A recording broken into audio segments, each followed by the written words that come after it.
And then next up in the news, holy shit, this is gonna get crazy. In a very rare move, the French president and his wife are suing far-right podcaster Candace Owens for defamation. It is a patently, egregiously ungrounded, false, unsubstantiated theory. It's exactly that, a conspiracy theory. When you've risen to that station, everybody has a right to question you. Today on Truth Decryptor, we unpack the explosive legal battle as Candace Owens gets sued by France's first couple over wild trans claims, while South Park just dropped a brutal $1.5 billion smackdown on Trump with their woke is dead satire.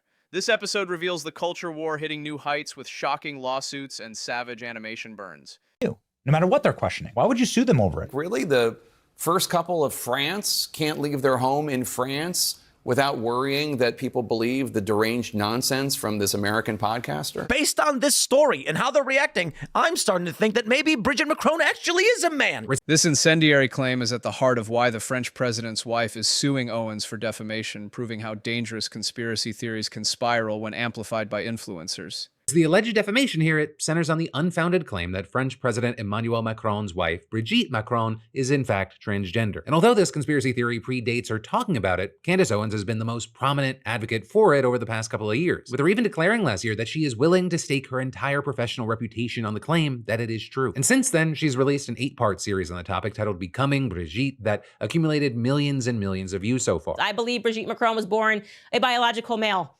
okay?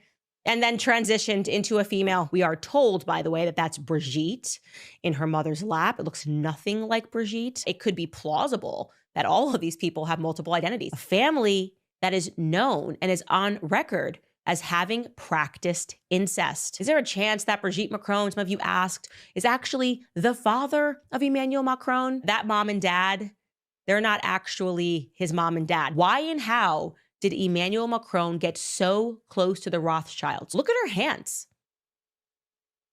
That looks weird. And this is why you can just sort of go down this rabbit hole and it makes you wonder. And as you could probably tell from those clips, her theories, they get way more, we'll call it adventurous, than the relatively narrow, though still insane idea that Brigitte is trans. Owens also believes that she's older than she claims, that she stole another person's identity, that she's committing incest, and that she's a pedophile. Though that last one, it stems from the fact that Brigitte first met Macron when she was 39 years old and he was her 15-year-old high school drama student. Though also there, the couple has maintained that their relationship always stayed inside the bounds of the law and that they only tied the knot after reconnecting later in life. But then also, beyond that, Owens also seemed to suggest that Brigitte had some kind of connection to Jeffrey Epstein and an elite conspiracy of other pedophiles, with her similarly claiming that the Macrons are being blackmailed or controlled by the CIA. And as you could maybe guess from the Rothschild comment earlier, there are anti-Semitic undertones to all of this. And if some of this, it sounds familiar, but you're not super familiar with her, it's actually because we talked about some of this a little while back. Right, and that because she had recently claimed that Donald Trump personally called her and asked her that she stop spreading the rumor about Brigitte being trans. And then continues his narrative and he tells me that Emmanuel Macron is requesting to his face that I stop speaking about his wife. And one of the things Trump said is like, he tells me, she's old and this is really, really impacting her. And then he said, I saw her, Candace, I saw her up close and she looks like a woman to me. Now, here we are. You have the Macrons themselves suing her in a Delaware court for defamation and seeking unspecified damages. The Macron's aggressive legal move highlights the growing global pushback against misinformation, especially outrageous personal attacks weaponized as political ammunition.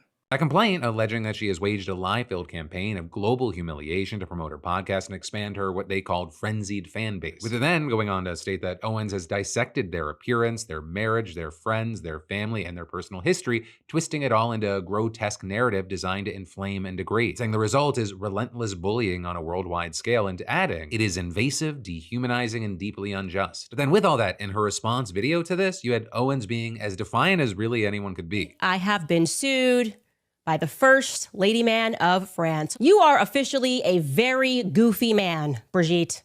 But I gotta give it to you, you've definitely got balls. If you need any more evidence that Brigitte Macron is definitely a man, it is just what is happening right now. The idea that you would file this lawsuit is all of the proof that you need. It's a PR strategy.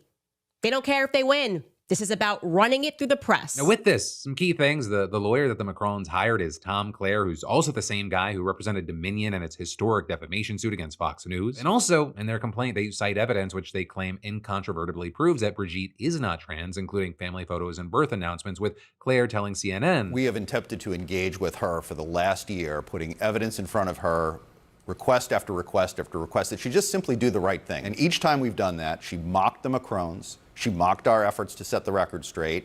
She refused to retract what she had said. She started a merch campaign. She's selling T-shirts mocking and celebrating her defamation of them. And enough is enough." But notably, with all this, you even have some who are by no means fans of Owens skeptical that this lawsuit will succeed. Or with, for example, this professor of media ethics and law telling Reuters, "Under U.S. law, public officials are required to prove actual malice, knowledge of falsity, reckless disregard for the truth."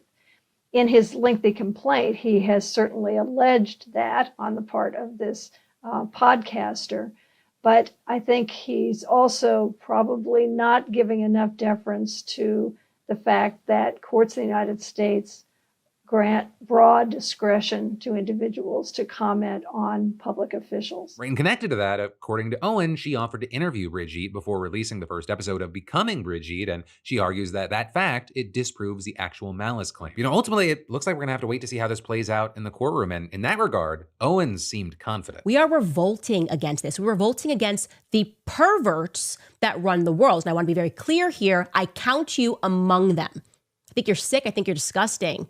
And I am fully prepared to take on this battle on behalf of the entire world. With all that said and laid out, I'd really love to know your thoughts and reactions to what we're seeing here, and also what you think is going to happen. And then there's more news you need to know in just a second. But first, have you ever read protein labels and you feel like you just opened a chemistry textbook written by a liar? Because yeah, that's why I personally made the switch to today's sponsor, Equip Foods. You see, Equip was founded by Dr. Anthony Gustin, who was sick of the BS in the supplement world and wanted a protein made from actual food, not factory runoff. You see, Prime Protein is made from grass-fed beef, no whey, casein, and no sketchy fillers, just clean, real food ingredients. And one scoop, it gives you 20 grams of protein without destroying your gut, bloating you like a balloon, or you feeling like you just drank drywall. And it tastes like dessert. I'm talking chocolate, salted caramel, peanut butter, iced coffee, not like a dirty gym sock like most proteins. And my personal go-to is now just the vanilla in my morning smoothie. And Equip, they don't play games. No fillers, no glyphosate, no sketchy additives, just quality, transparency, and testing for all the bad stuff that most brands don't want to talk about. Say, if you want a protein that actually respects your body and tastes like a cheat day, Equip is where it's at. Prime Protein has just been a game changer for me. So hey, scan the QR code or head to equipfoods.com/Phil and use code Phil for 20% off. Or hey, even better, combine this offer with a subscription and get 35% off your first subscription. And then next up in the news, we need to talk about these Trump, Epstein, Maxwell updates. Starting with the news that a lawyer for hundreds of victims now appears to have corroborated the existence of the birthday book, or the alleged book that Ghislaine Maxwell made for Epstein's birthday back in 2003 by compiling letters from dozens of friends, including Trump. Or with the Wall Street Journal reporting that Trump's letter contained a cryptic message about all the wonderful secrets the two pals share in a drawing of a naked woman with his signature mimicking pubic hair. Of course, Trump has denied writing the letter or drawing the sketch, calling it a fake thing and suing the journal for libel. But now it seems like there may be a way to determine if Trump is telling the truth. Or because last night you had Bradley Edwards, an attorney who's represented more than 200 Epstein victims, telling MSNBC that he has numerous clients who know that the birthday book exists, and adding, "I do know that they were involved in the assembly of the book." This revelation from the Epstein lawyer about the birthday book, potentially containing incriminating letters, pushes the scandal into new territory, raising questions about powerful figures like Trump and their hidden secrets. Several of them, they were told by Ghislaine to assist in putting the book together. Others have seen the book post birthday and after it was assembled. So the existence of the book is it's an absolute fact. Now, who wrote letters? What's in the book? You're going to have to get the book to figure it out. But this isn't something that needs to be a mystery forever and drag the victims into all kinds of anxiety for nothing. In this heated segment, the fallout from Candace Owens' wild conspiracy theories triggers a rare defamation lawsuit from France's first couple, while South Park's savage satire on Trump amplifies the culture clash between fearless creators and political power. We also get a bombshell Epstein update that could crack open closed legal doors. Stay tuned, subscribe, and share your take on this explosive storm.